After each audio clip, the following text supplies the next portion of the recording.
remember me and him were sitting in the back of one of Toby's vehicles, and I have no idea where we were even going. I don't even think. I think it might have been one of Pondo's shows down in West Virginia or something. But we were sitting next to each other, and he was, trying to give me a Charlie horse on my thigh and just kept punching me in my leg and stuff. And he just thought it was so funny because, anybody that knows him knows that you don't really want to fuck with him, but at the same time, he's, pretty gentle guy. Well, I wasn't trying to find out either one of them at this point, so I hadn't really started Sure. I was just taking it all, and he thought it was so funny that he was just punching me, and I wasn't even doing anything about it. Finally, I'd had enough, and I started punching him back, and he started getting so pissed off that it went from, punching each other in the leg to punching each other in the arm and the shoulder, and then finally we were trying to get body shots in the ribs and underneath arms and stuff like that. And you're like children in the thank back God seat. At this point, we had made it to wherever we were going to go, because if it had gone any further, it probably would have been the start of the old bar fights in the middle of some... Was Toby in the front seat like, if you kids don't knock it off, I'm going to turn this car around? No, he's laughing just as much as... Well, at that point, he was laughing pretty hard. At first, when it all started and stuff, he wasn't really paying no attention because it was just me and Marvin, goofing around and stuff. But by the end of it...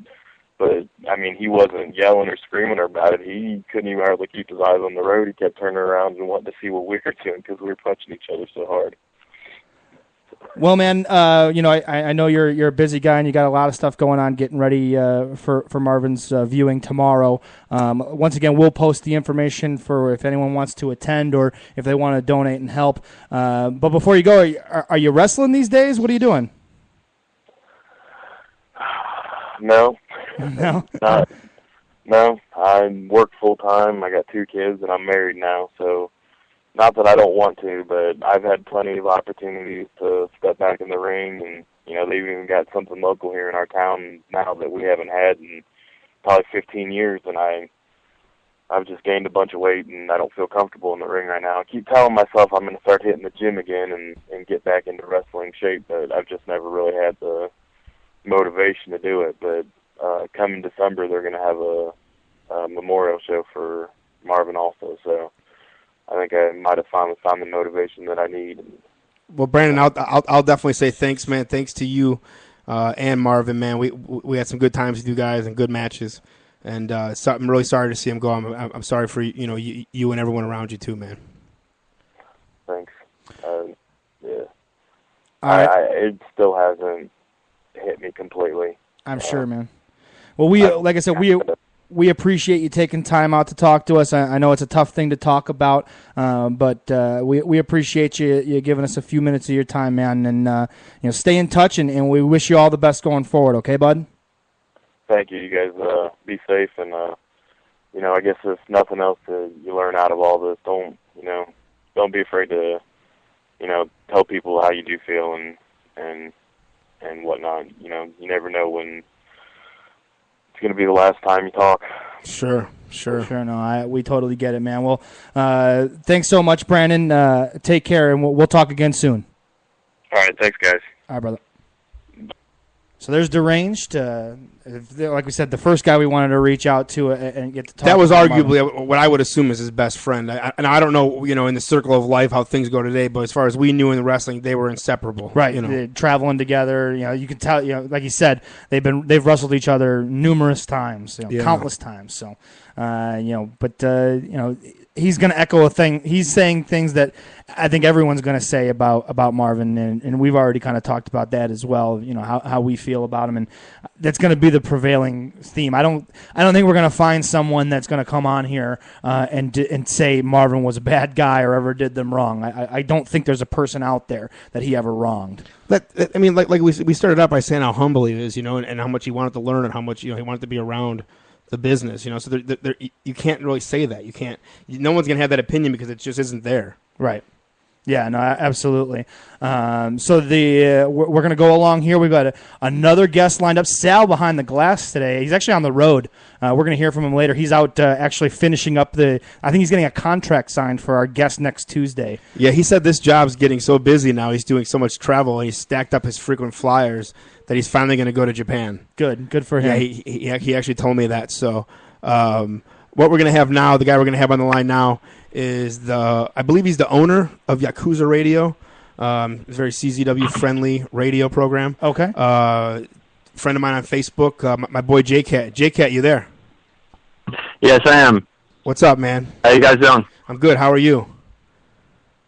I'm all right. Rough week with everything going on, but hanging in there. I wanted to have you on because, at least in my eyes, you're kind of the connection to CZW in the radio world, and I know your guys' show is very CZW friendly. So, share with us some stories of the last week. Share with us kind of what feedback you're getting, besides the obvious being a sad time. But what's the CZW world? What's happening there right now with this? As far as CZW as a company, it seems like they caught on just a little bit late. The messages were rolling in the other day, and everyone was posting their profile pictures and stuff like that. And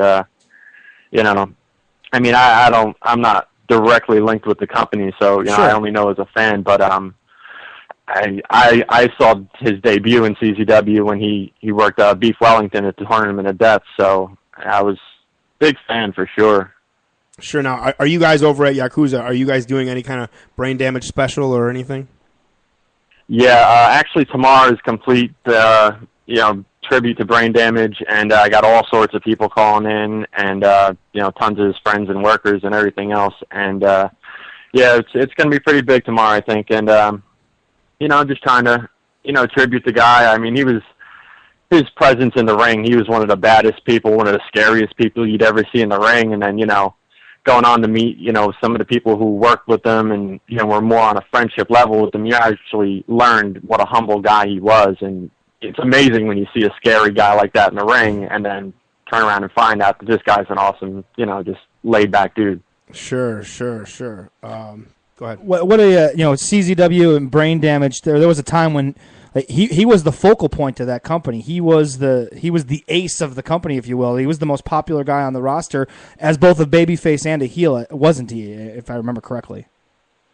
Yeah, there was the time where they ran the monster angle with him, and he was just running through everybody. And, you had him one-on-one against Drake, very memorable matches between the two of them. His match with Danny Havoc was one of my favorite matches that they put on. They ran kind of a surprise angle where Danny was to have a mystery opponent. They had Greg Excellent come out, and Greg's in front of him. All of a sudden, fans go nuts. Damages hopping the guardrail, and Greg's, acting like, oh, it's me, yeah, great. And, he headbutts Greg in the face, and then they just have an all-out war in the ring. It was unbelievable. Sure. Is there any other stories, any other brain damage stories? Did you ever get to kick it with him, or was it more from a fan standpoint? Yeah, it was more from a fan standpoint.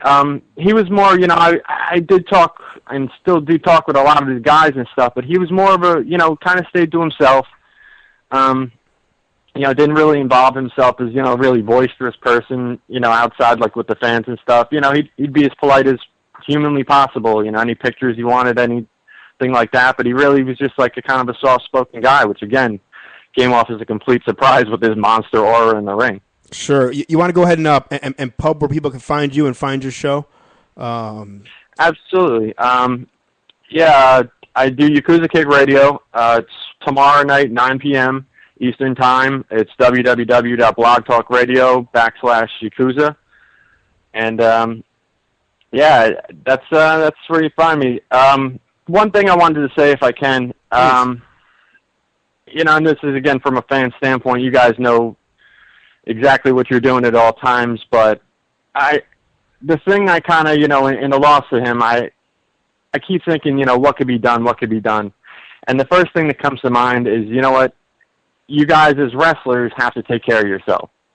We as fans we take in whatever you give us. So when you guys set the bar to the level where the next month the fans aren't going to accept any less, that's something you guys got to really reflect on your permanent outcome, And I don't know. That's just something I know. You guys can look out for each other. In a sense, though, to get to the next spot and to keep guys cheering and to keep guys going, you have to raise the bar. And if you want to make it any further, or you want the call to come from Japan, or you want the call to come from Germany, you got to try to step out from everybody else. And Ben and I have said it multiple times on this show. We believe in the next couple of years, someone will take a gunshot. We just think it's going to happen. Yeah. You know, to some part, Man. to the leg, to the arm, you know, to the stomach, something. It's going to happen because that's what's happening. And it's not that the boys are marks, man. We're marks. And we're marks for that reaction, just like you guys are marks to see it. You understand? Mm-hmm. So it's not so much like we need to take care of ourselves. It's that this is the industry. This is what it is. We know when we take chair shots that we could have permanent damage down the road. We know when we fall from something high and go through a table that it might not go right. We know when we sit there and take headbutts or sit down for a modern-day bar fight. We know what's going to happen. So, you know, I was around Marvin inside the ring and outside of the ring, and I can tell you flat out that he knew 100% what he was doing. And if he was around today to talk about, say, deranged that passed, he wouldn't agree with that statement. I just don't think he would. Right. Well, you know? I mean, the only thing, you know, I just think across the board, if everyone, you know, had to take it down a notch, I'm not saying completely, you know, censor the wrestling business. I'm just saying let the fans suffer a little bit. I mean, you don't have to outdo yourself like you said, a gunshot, if that's what's going to come to. The fans will take it if that's what you give them, but it's only going to get worse the next time around. And I'd sacrifice any form of entertainment, you know, to know that you guys are okay and you're living a long life. You know, that's just the way I feel. Sure. No, I could definitely see that. Well, everybody, Blog Talk Radio / Yakuza Radio. Hit up JCat. He's got a cool show over there. I know you get a lot of listeners too. And that's awesome for you, man. We're definitely friends of Yakuza Radio, and I hope In the Rotation's friends back. Absolutely. And yeah, man, feel free to call in anytime or hit us up anytime. You're always welcome. Okay, man. Will do, man. Thanks for having me on. Take care, bud. So there we go. A fan's perspective. I think that's cool. I mean, we're not just going to get wrestlers' perspectives. We actually have a chance to get a fan's perspective of what he saw, and it is interesting to hear how a fan of deathmatch wrestling thinks. Sure. And it's different from the mindset that we have, or what we know is the mindset of, you know, you've got to go for that next thing. And let me kind of filibuster a little bit more, because it's not the wrestling business that killed Marvin. And I mean, I don't want to step on anybody's toes or friendship, or if that was the case, deathmatch wrestlers would be dying every day, right? Every single day. He died because of his own personal issues, right? Period. You cannot blame that on the wrestling business. I'm sorry. Just like you can't blame Chris Benoit whacking his family on the wrestling business. Right. He's a bad egg. Right. It's just a bad egg. There's and not that Marvin's a bad egg, but Marvin did what he had to do. Right. Period. You know, exactly. and it isn't the chair shots. It isn't this, isn't that. It's not this. It's not that. We don't know what the fuck it was. Right. You don't know when he goes home. Right. What he's dealing with, or what his childhood was like. Right. Or what his family relationships like. Or we don't know. So to sit here and say one thing or another is slightly ignorant. And I don't mean that in a negative way. I mean in general that it wasn't the wrestling business. In the strict sense of the word, ignorant, in that you don't know for sure. You're speculating. Correct. You know, so definitely tune over to Yakuza Radio over on Blog Talk. Like I say, he's got a good show over there. It's a wrestling friendly show. So if you're into wrestling and you want to hear wrestling talk, they do a good thing over there. Let's kind of shift gears a little bit. We're going to go back to other people throughout the night. Yep. I also have some testimonials from Drake Younger and Matt Tremont. Yeah, we're going to read those later. We'll read them. They couldn't call in tonight. Wait a minute. Can I help you? Oh, wait. Another call coming in live. Is it? Wait, now this is an unknown number. We don't know who this is. It's not actually coming in. I don't know what that was. Right in the middle of the screen there. Where? Here? Oh. Another random. So we have a caller. This is a random number calling in. Caller, identify yourself. Identify yourself. This is Commander Ruff. Oh, you're back, Commander Ruff. I haven't been listening to the show tonight, so I am not aware of what's going on. But I have with me someone else. Oh. Wait, what? Hello? Oh, another masked gentleman in the background. Who is that, Commander Ruff? Is that your sidekick? Yes, absolutely. So, hey, I've been missing what's going on the show tonight. What's going on the show tonight? Well, we're talking about our friend Brain Damage, a friend of ours from the wrestling world who unfortunately passed away last week.